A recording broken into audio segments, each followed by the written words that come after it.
नमस्कार, निकायों की जंग में आपका स्वागत है और मैं विजेंद्र सोलंकी। ये चुनाव छोटा जरूर है लेकिन वादों की धार बरकरार है। बयानों की तलवार भी बखूबी चल रही है और लोगों का गुस्सा भी चरम पर है।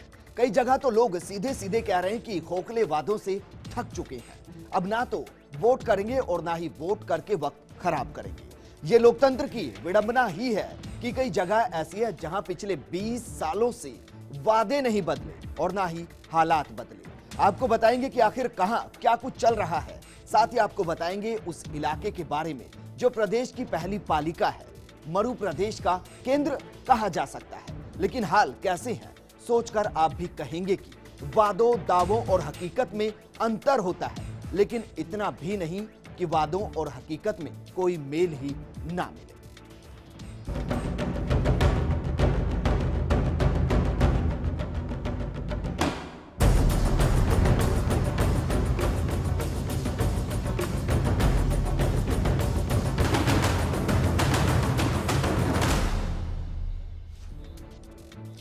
निकायों की जंग में सबसे पहले आपको दिखाते हैं कि आखिर क्या हाल है मारवाड़ के तोरण द्वार का, आखिर क्या हाल है शेखावटी के सिंह द्वार का और उस इलाके का जो मरु प्रदेश का केंद्र है।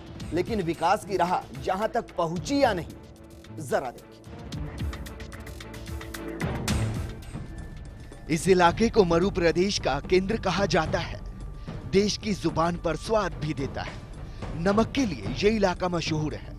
सोडियम सल्फाइड से इसकी पहचान है। मारवाड़ और शेखावटी अंचलों की सीमा पर बसा ये नगर मारवाड़ का तोरण द्वार और शेखावटी का सिंह द्वार भी कहलाता है। लंबे समय तक मारवाड़ राज्य के अधीन रही डीडवाना पर शेखावटी नजदीक होने के बावजूद मारवाड़ी संस्कृति का भी प्रभाव रहा। किसी समय डीडवाना का नमक और सोडियम सल्फाइड देश भर में मशहूर था। यहाँ से सभी मालगाड़ियों में भरकर देश भर में नमक भेजा जाता था। कभी यहाँ के लोग इसी नमक के सहारे अपनी रोजी रोटी कमाते थे, लेकिन राजनेताओं और सरकारी उपेक्षाओं के चलते अब ये उद्योग अंतिम सांसें गिन रहा है। इसके अलावा भी कई उपलब्धियां खुद में समेटे है। डीडवाना आज अतिरिक्त जिला मुख्यालय है और नए बनने वाले जिलों की सूची में सबसे ऊपर है। यहाँ का प्रशासनिक ढांचा पूरे तरीके से जिला मुख्यालय के समान है। यहाँ सिर्फ जिला कलेक्टर और जिला पुलिस अधीक्षक के अलावा लगभग तमाम सरकारी दफ्तर मौजूद हैं। लेकिन अब निकायों की जंग शुरू हो चुकी है। ऐसे में सही तस्वीर क्या है यहाँ की, जरा देखिए। ये है डीडवाना नगर पालिका की असली तस्वीरें। यहाँ सीवरेज योजना को छोड़ दे तो वर्तमान पालिका अध्यक्ष और पालिका बोर्ड की तरफ से कोई बड़ी उपलब्धि नहीं है। ऐसे में सफाई व्यवस्था पूरे कार्यकाल में खराब रही। सीवरेज निर्माण ने लोगों की समस्याएं बढ़ा दी। शहर की हर गली मोहल्ले की सड़कें टूट गई। पानी की लाइनें जगह जगह से टूट गई। लीकेजों से रास्ते धंस गए। कई मकानों में दरारें आ गई। रोड लाइट्स का कोई धनी धोरी नहीं। आवारा जानवरों की आज तक धरपकड़ नहीं हो सकी। अवैध व्यवसायिक कॉम्प्लेक्स खड़े हो गए। सरकारी जमीनों पर अतिक्रमण के मामले सामने आए। यातायात व्यवस्था आज तक सुधरी नहीं। एक भी पार के हाल सही नहीं। यानी पूरे कार्यकाल में जनता की तकलीफें बढ़ती गई, लेकिन राजनेता एक दूसरे पर छींटाकशी करते रहे। आइए सुनते हैं डीडवाना वासियों की क्या कुछ समस्याएं हैं उन्हीं की जुबानी। हमारे डीडवाना क्षेत्र में जब से ये सीवरेज का कार्य हुआ है, तब से हमारे डीडवाना में एक तो जगह जगह गड्ढे हो गए हैं, पाइपलाइनें टूट गई है, पानी की समस्या बहुत ज्यादा है। हम लोग दूरसंचार के साधन से भी बहुत ज्यादा परेशान हो गए। फोन की तार लाइन अधिकतर सब घरों में टूट चुकी है। लेकिन इस बार जनता मानस बना चुकी है कि केवल विकास और जनहित की समस्याओं का समाधान करने वाले ईमानदार और सेवाभावी उम्मीदवार को ही वो अपना जनप्रतिनिधि चुनेंगी। डीडवाना में मेन तो जो है अभी सीवरेज का जो काम चल रहा है, उसकी वजह से सड़कें जो है टूटी फूटी है, तो बहुत ज़्यादा प्रॉब्लम हो रही है। जो गाड़ियां और बाइक्स वगैरह लेके जाते हैं उन लोगों के अलावा जो पैदल यात्री है उनको भी बहुत ज़्यादा प्रॉब्लम हुई है। कई खड्डे में वगैरह में गिर भी जाते हैं और इसी की वजह से चलते जो है वो पानी की समस्या है वो बहुत ज़्यादा बढ़ गई है। तो मेरे ख्याल से इनको दूर किया जाना चाहिए। और क्या क्या समस्या है आवारा जानवर की? इसके अलावा हाँ, आवारा जानवर वगैरह की भी बहुत प्रॉब्लम है। जानवर इस तरह से घूमते हैं कि लोग जो है सेफ फील नहीं कर सकते अपने आप में, जो है आराम से जो है चल नहीं सकते सड़कों पे। उनको जो है बहुत ध्यान रख के चलना पड़ता है। तो ये भी एक बड़ी प्रॉब्लम है। गंदगी बहुत ज़्यादा सफाई का तो सबसे ज़्यादा ख्याल रखा जाना चाहिए, क्योंकि अभी हम देख रहे हैं मोदी जी भी इतना मतलब सफाई के लिए वो अभियान वगैरह चला रहे हैं, तो उसके लिए हर एक को पहल करनी चाहिए। सब लोग अपनी तरफ से करेंगे तो फिर ही हो पाएगा। देखते हुए आप किस तरह के आदमी का चुनाव करेंगे? इस मुद्दों को देखते हुए मैं तो उसी का करूंगी जो सबसे पहले जो है नागरिकों की मेन समस्याओं को जो है सॉल्व करने का मुद्दा उठाएगा। हम ऐसा व्यक्ति चाहते हैं जो हमारी समस्याओं को सुनकर उनका समाधान निश्चित रूप से समय पर करे और हमें आश्वासन दे कि वो हर हालत में हमारी हर समस्या का सुनकर उनको टाइम से उनका समाधान करेगा। तो जनता सेवा भावी उम्मीदवार को चुनेगी। ऐसे में किस पार्टी से दावेदार कौन कौन है, जरा ये भी देखिए। बीजेपी की तरफ से सुरेंद्र चंद्र, महावीर ओझा, जितेंद्र सिंह, भवरू खान और पवन कुमार हैं। वहीं कांग्रेस की तरफ से उमेद हसन, गजेंद्र गांधी, हाजी मोहम्मद, हीरालाल सोलंकी, अब्दुल मलिक और मोहम्मद हनीफ है। यानी दावेदारों के बीच गहमा गहमी भरे इस चुनावी माहौल में कौन किसको पटखनी देगा और किसके सिर जीत का सहरा बंधेगा, ये तो अभी तक तय नहीं। लेकिन सभी प्रत्याशी जीत की आस लेकर जनता के दर पर वोट मांगने जरूर पहुंच रहे हैं। फर्स्ट इंडिया के लिए डीडवाना से जहीर अब्बास उस्मानी की रिपोर्ट। यानी इलाके का वजूद बेहद मजबूत और सुविधाएं बेहद खराब।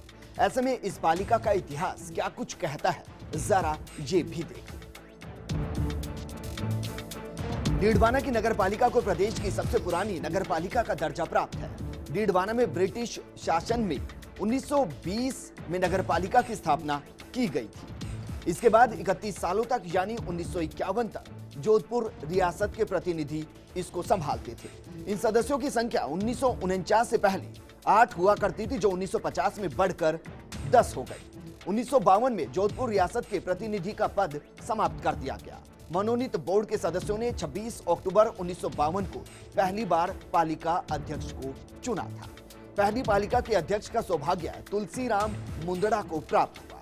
1964 में एक बार फिर से विधिवत चुनाव हुए, जिसमें जनसंघ ने जीत हासिल की। इस बार श्रीनिवास मोट अध्यक्ष और हरिशंकर भाबड़ा उपाध्यक्ष चुने गए। 1968 से 1970 का दौर डीडवाना के विकास के लिए स्वर्णिम दौर कहा जाता है। साल 1994 से 1999 तक बीजेपी ने पालिका पर कब्जा किया। 1999 में कांग्रेस जीती और सूरजमल सोलंकी यहां से अध्यक्ष बने। 2004 में कांग्रेस फिर से यहां पर जीत गई और लक्ष्मी देवी पारीक ने अपना कार्यकाल पूरा किया। वहीं 2009 में हुए सीधे चुनाव में भी कांग्रेस से हीरालाल सोलंकी जीते और अध्यक्ष बने, यानी कांग्रेस ने इस सीट पर हैट्रिक लगाई है।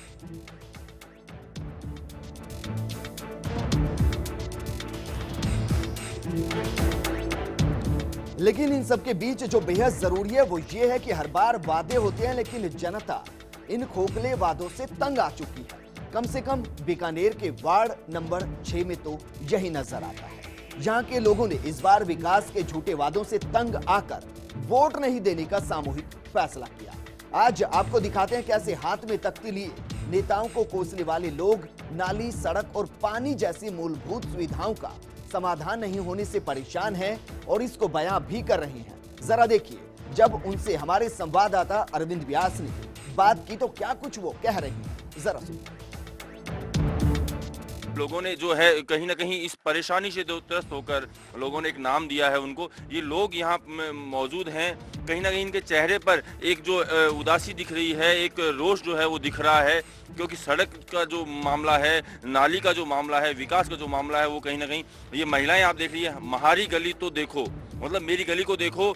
आज तक यहाँ इन लोगों का कहना है कि कोई भी जनप्रतिनिधि इनकी सुध लेने नहीं आया है। सड़क, नाली, बिजली, पानी की जो जरूरत है उसको जानने की बात इस तख्ती में कहीं ना कहीं लोगों ने दिखाई है।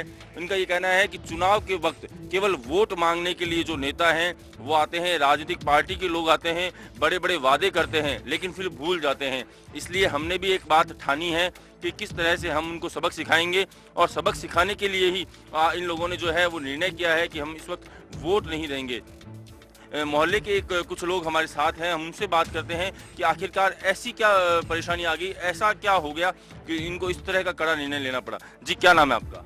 किशन कुमार रंगा। किशन जी, क्या ऐसा कारण रहा कि अब आपने वोट नहीं देने की बात कही है?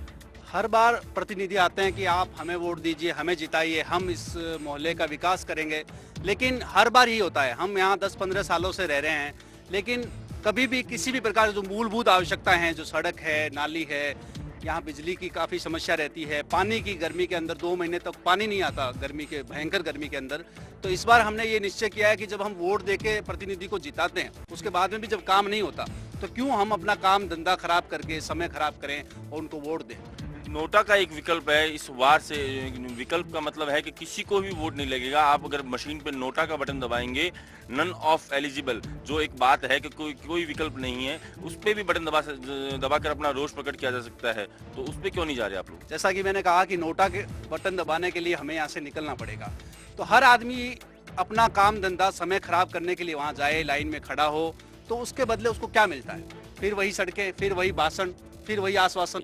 अब जरूरत है उन नेताओं को, प्रशासनिक अधिकारियों को चेतने की, जो अक्सर वोट के दौरान जो है जनता से वादे करते हैं। प्रशासनिक अधिकारियों की भी लापरवाही कहीं ना कहीं पूरे मामले में सामने आती है।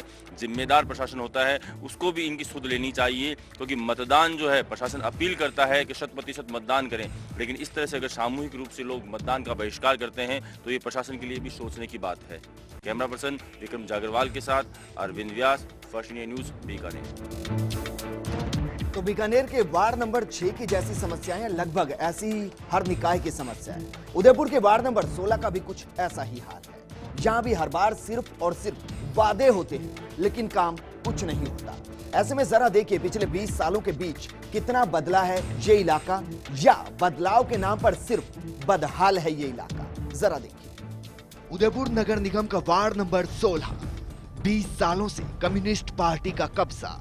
वार्ड वासियों में खासी नाराजगी, लोगों को नहीं मिले अभी तक पट्टे, नहीं है बिजली और पानी के कनेक्शन, गंदगी से भी है वार्डवासी परेशान।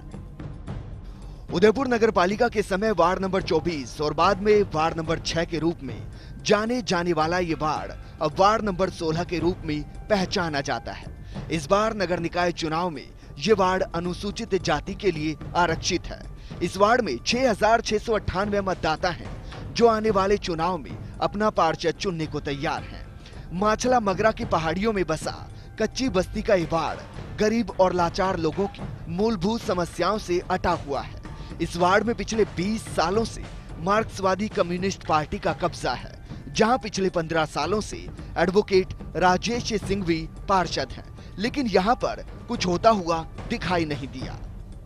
इस वार्ड के अंदर हम लोग इतने परेशान हो चुके हैं। 20 साल से कॉमरेड लगातार यहाँ से जीत रहा है, लेकिन वो यहाँ से अपना मोहल्ले का सारा बजट अपने क्षेत्र में लगा के और अपने खुद के घर करोड़ों की कोठी बना के शिकारबाड़ी के वहाँ रह रहा है।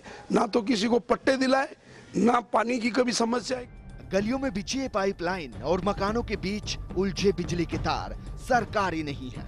दरअसल मकानों के पट्टे नहीं होने के चलते लोगों के घरों में ना तो बिजली कनेक्शन है और ना ही पानी के कनेक्शन। ऐसे में जब जलदाय विभाग शहर में पानी की सप्लाई करता है, तो ये लोग अपने घरों तक पानी पहुंचाने के लिए मोटर लगाकर अपनी जान जोखिम में डालते हुए पानी को पहाड़ी तक पहुंचाते हैं। मजे की बात तो ये है कि मोटर चलाने के लिए वार्ड के लोगों ने बिजली चोरी करने से भी गुरेज नहीं किया, क्योंकि बिन मोटर इन तक पानी पहुंचना नामुमकिन नजर आता है। इस वार्ड में पानी के अलावा कई घरों में शौचालय भी नहीं। ऐसे में पिछले लंबे समय से इस वार्ड में चुनाव पट्टों और पानी के समस्याओं के निजात के वादों के साथ लड़ा जाता रहा, लेकिन समस्याएं जस की तस बनी हुई है। एक बार फिर से वही वादे हैं, वही दावे हैं और वही हकीकत है। समस्या तो यहाँ पे जैसे कि पट्टों की समस्या है। पिछले 20 साल से कम्युनिस्ट पार्टी का राज है, यहाँ पे बिल्कुल भी एक भी बार पट्टे वितरण नहीं हुए। पिछली बार की सरकार ने हमें पट्टे वितरण करने का आदेश दिया था, लेकिन इस कम्युनिस्ट पार्टी के कुछ कार्यकर्ताओं और पार्षद ने इसके आड़ी लगाते हुए पट्टे वितरण नहीं होने दिए। नहीं, पब्लिक तो आधी संतुष्ट नहीं है, क्योंकि पट्टे की मेन प्रॉब्लम है ये। गवर्नमेंट ने 4 रुपए कह रहा था ये कि 1 रुपए में दे रहे हैं, तो वो टांग अड़ा रहे बीच में। क्या खबर क्या प्रॉब्लम हो रही है इनसे। और जो सफाई कर्मचारियों को बेचारे को 40 रुपए में ठेकेदारी में देके 40 रुपए में कोई गुजारा नहीं होता उनका। 40 रुपए में 20 रुपए आने जाने का हो जाए, 20 रुपए चाय नाश्ते का हो जाए, बेचारा 40 रुपए में क्या काम करा। आज 250-300 रुपए ठेके पे वाले देना चाहिए उसको, वो ठेकेदार खा जाता, आगे वो लोग खा जाते हैं सफाई कर्मचारी को पैसा। वादों, दावों और हकीकतों के बीच एक बार फिर से चुनाव है, फैसला यहाँ के लोगों को करना है। फर्स्ट इंडिया के लिए उदयपुर से कपिल श्रीमाली की रिपोर्ट। निकायों की जंग में यहां रुकेंगे एक छोटे से ब्रेक के लिए, लेकिन आप कहीं मत जाइएगा। ब्रेक के बाद आपको बताएंगे कैसे सत्ता के नशे के लिए नेता लोगों को नशा प्रोवाइड कर रहे हैं, मुहैया करा रहे हैं। छोटे से ब्रेक के बाद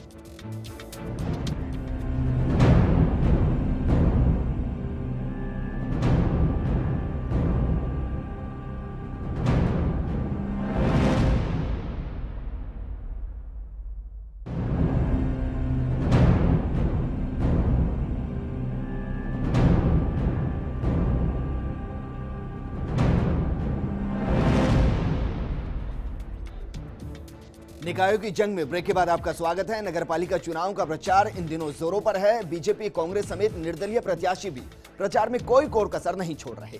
यानी चुनाव के दिन जैसे जैसे नजदीक आते जा रहे हैं, वैसे ही प्रचार भी तेजी पकड़ता दिखाई दे रहा है।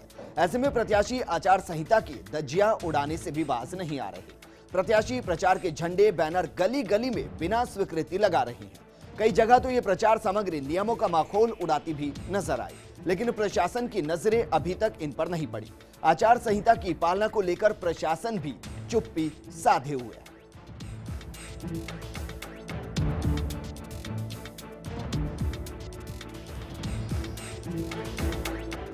तो प्रदेश के सभी नगर निगमों में चुनावी घमासान चल रहा है। अभी हाल ही में नगर परिषद में तब्दील होकर नगर निगम बने भरतपुर के चुनाव पर सबकी नजरें टिकी हुई है। यहां पर जिला प्रशासन और चुनाव आयोग के अधिकारियों की आंखों के सामने आचार संहिता का उल्लंघन होता हुआ दिखाई दे रहा है, लेकिन प्रशासन ने यहां पर भी आंखें मूंद रखी है।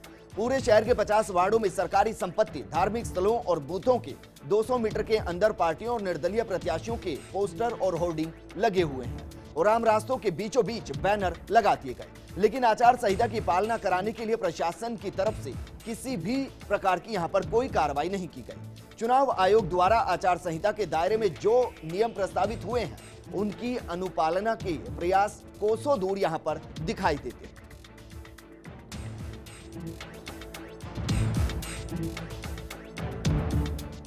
चलिए अब आपको सुनाते हैं कि किस तरीके के जुबानी हमले भी आज देखने को मिले। पीसीसी चीफ सचिन पायलट आज निम्बाहेड़ा में है। पायलट ने कहा कि कांग्रेस को एकजुट होकर चुनाव लड़ना है।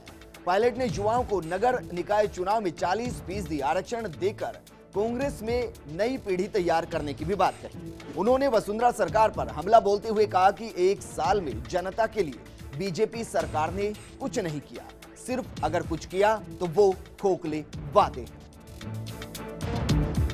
कांग्रेस पार्टी के अंदर हम सब जितने भी नेता हैं, हमने मिलकर काम किया और कांग्रेस पार्टी का आज मैं अध्यक्ष हूं। ये मेरी जिम्मेदारी है कि हम सब नेताओं को साथ लेकर चले और सामूहिक रूप से अगर हम नेतृत्व करेंगे तो कांग्रेस का कार्यकर्ता इतना मजबूत है। अगर कार्यकर्ता और नेता मिलकर इस चुनौती का सामना करेंगे, दुनिया की कोई ताकत नहीं है कि राजस्थान में कांग्रेस को कमजोर कर सके।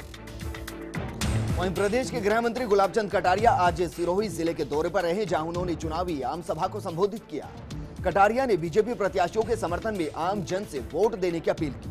कटारिया ने कांग्रेस पर जमकर प्रहार करते हुए कहा कि कांग्रेस ने देश को पूरी तरह से लूट लिया।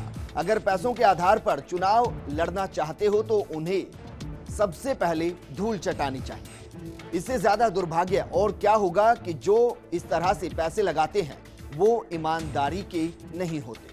वहीं उन्होंने सिरोही के स्थानीय कांग्रेस के वरिष्ठ नेता संयम लोढ़ा का नाम लेते हुए कहा कि 65 साल में कांग्रेस ने देश को खोखला कर दिया।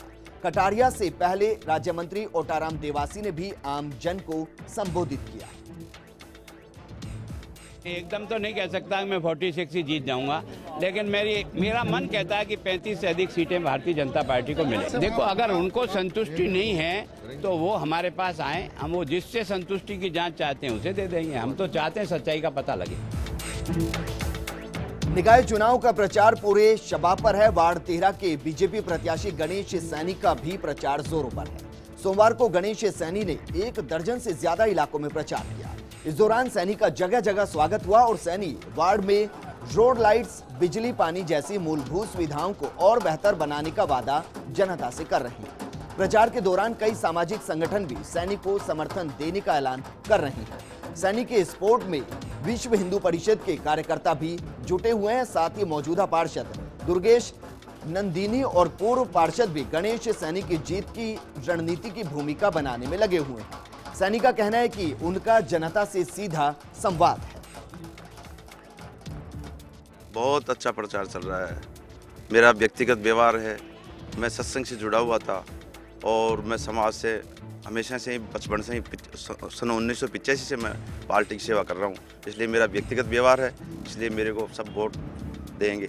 रोड की भी समस्याएं हैं, कुछ तो पानी की समस्या है, कचरा की, कुछ सफाई की व्यवस्था नहीं है, वो मैं उनसे वादा कर रहा हूँ भाई मैं काम कराऊँ। इनको 30 साल से हम जानते हैं, हमारे पड़ोस में ही रहते हैं, तो हमारे लिए 25-30 साल में एक ऐसा सौभाग्य हमारे लिए है ये कि भाई हमारे पड़ोसी नज़दीकी, और सबसे बड़ी बात ये है कि ये पार्टी के बहुत पुराने कार्यकर्ता रहे हैं। जो भी पुराने लोग हैं सब हमसे ज़्यादा इनको जानते हैं, और इनके बुलाने से नहीं, लोग स्वतः स्फूर्त काम मतलब इनके साथ आ रहे हैं। तो पार्टी प्रत्याशियों के साथ साथ निर्दलीय प्रत्याशियों ने भी प्रचार प्रसार में जीत के लिए पूरी ताकत झोंक दी है। इस सिलसिले में वार्ड 13 से निर्दलीय प्रत्याशी शेर सिंह धाकड़ का भी प्रचार परवान पर है।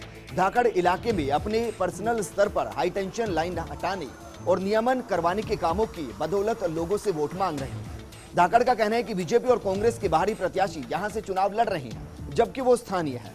धाकड़ ने दोनों दलों पर वार्ड में विकास कार्य न करने के आरोप लगाए हैं। सोमवार को धाकड़ ने 1 दर्जन इलाकों में जनसंपर्क किया।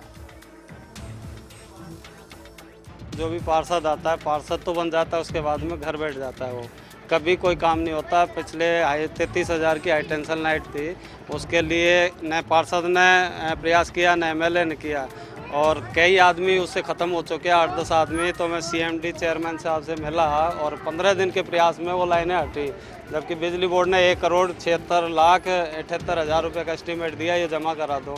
इतना पैसा कोई जमा नहीं करा सकता। आज किसी भी आप पार्क में जाओगे सारी लाइटें बंद हैं, किसी भी गली में जाओगे सारी लाइटें बंद हैं। 20-20 फ़ोन करते हैं, 20-20 दिन जाते हैं, चक्कर काटते हैं, तो भी लाइटें ठीक नहीं होती। तो जयपुर नगर निगम चुनाव में इस बार निर्दलीय प्रत्याशियों के रूप में उतरे बागियों ने कांग्रेस और बीजेपी की परेशानियां बढ़ा दी हैं। मतदाताओं को आकर्षित करने के लिए प्रचार के अनोखे तरीके अपना रहे हैं। मतदाता चुनाव चिन्ह याद रखे, इसके लिए वो इसे मतदाताओं को भेंट भी कर रहे हैं। वार्ड 79 से निर्दलीय प्रत्याशी जय किशन छाबड़ा मतदाताओं को रिझाने के लिए कुछ ऐसा ही कर रहे हैं। छाबड़ा का चुनाव चिन्ह नारियल है और वो मतदाताओं के पास जाकर उन्हें नारियल भेंट कर वोट मांग रहे हैं। छाबड़ा के मुताबिक हिंदू धर्म में हर शुभ काम में नारियल का इस्तेमाल होता है, इसलिए वो प्रचार में भी सबको नारियल बांट रहे हैं। छाबड़ा के मुताबिक जनता ने उन्हें चुनाव में खड़ा किया और जनता ही उन्हें जिताकर नगर निगम में भेजेगी।